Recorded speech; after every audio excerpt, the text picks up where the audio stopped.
ನಮಸ್ಕಾರಗಳು ಗೆಳೆಯರೇ, ನಮ್ಮ ಯೂಟ್ಯೂಬ್ ಚಾನಲ್ಗೆ ಸ್ವಾಗತ. ನಮ್ಮ ಚಾನಲ್ಗೆ ಮೊದಲಾಗಿದ್ದರೆ ನಮ್ಮ ಚಾನಲನ್ನು ಸಬ್ಸ್ಕ್ರೈಬ್ ಮಾಡಿ, ಬೆಲ್ ಬಟನ್ ಕ್ಲಿಕ್ ಮಾಡಿ. ವಿಡಿಯೋಗೆ ಶುರು ಮಾಡೋಣ. Vehicle tax rules.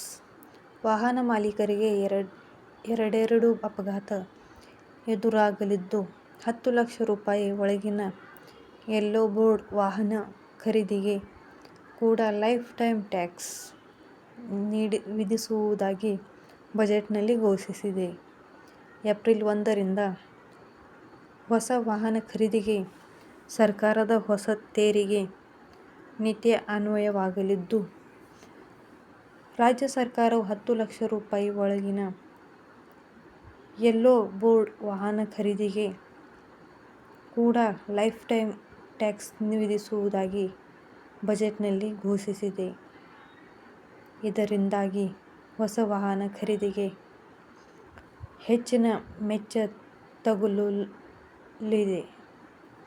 10 ಲಕ್ಷ ರೂಪಾಯಿ ಮೊತ್ತದ ಒಳಗಿನ ಯೆಲ್ಲೋ ಬೋರ್ಡ್ ವಾಹನಗಳಿಗೆ ಶೇಕಡಾ 5 ಲೈಫ್ ಟೈಮ್ ಟ್ಯಾಕ್ಸ್ ವಿಧಿಸಲಾಗಿದ್ದು, ಸೆಸ್ ಸೇರಿ ಈ ಮೊತ್ತ ಶೇಕಡಾ 7 ಆಗುವ ಸಾಧ್ಯತೆ ಇದೆ. 10 ಲಕ್ಷ ರೂಪಾಯಿ ಬೆಲೆಯ ಕಾರು ಖರೀದಿಸಿದರೆ ವಾಹನ ಮಾಲೀಕರು ಸುಮಾರು 50,000 ರಿಂದ 70,000 ರೂಪಾಯಿವರೆಗೆ ತೆರಿಗೆ ಪಾವತಿಸಬೇಕಾಗುತ್ತದೆ.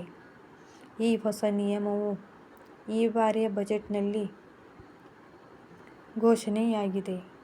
ಇನ್ನು ಉಕ್ಕಿನ ಬೆಲೆ ಏರಿಕೆಯ ಹೆಸರಿನಲ್ಲಿ ವಾಹನ ತಯಾರಿಕಾ ಕಂಪನಿಗಳು ಏಪ್ರಿಲ್ 1 ರಿಂದ ಶೇಕಡಾ 3 ರಿಂದ 4 ರಷ್ಟು ದರ ಹೆಚ್ಚಳ ಮಾಡಲು ತಯಾರಿ ನಡೆಸುತ್ತಿದ್ದು, ಇದು ಹೊಸ ವಾಹನ ಖರೀದಿದಾರರಿಗೆ ಮತ್ತೊಂದು ಆಘಾತವಾಗಲಿದೆ. ನೂತನ ತೆರಿಗೆ ನಿಯಮಗಳು ಮತ್ತು ವಾಹನ ದರ ಏರಿಕೆಯಿಂದ ಹೊಸ ವಾಹನ ಖರೀದಿಗೆ ಮುಂದಾಗುತ್ತಿರುವ ಜನತೆಗೆ ಹೆಚ್ಚಿನ ಹಣ ವಿನಿಯೋಗಿಸಬೇಕಾದ ಅನಿವಾರ್ಯತೆ ಎದುರಾಗಲಿದೆ. ಇಂತಹ ಮಾಹಿತಿಗಾಗಿ ನಮ್ಮ ಚಾನಲನ್ನು ಸಬ್ಸ್ಕ್ರೈಬ್ ಮಾಡಿ, ಬೆಲ್ ಬಟನ್ ಕ್ಲಿಕ್ ಮಾಡಿ. Thank you for watching.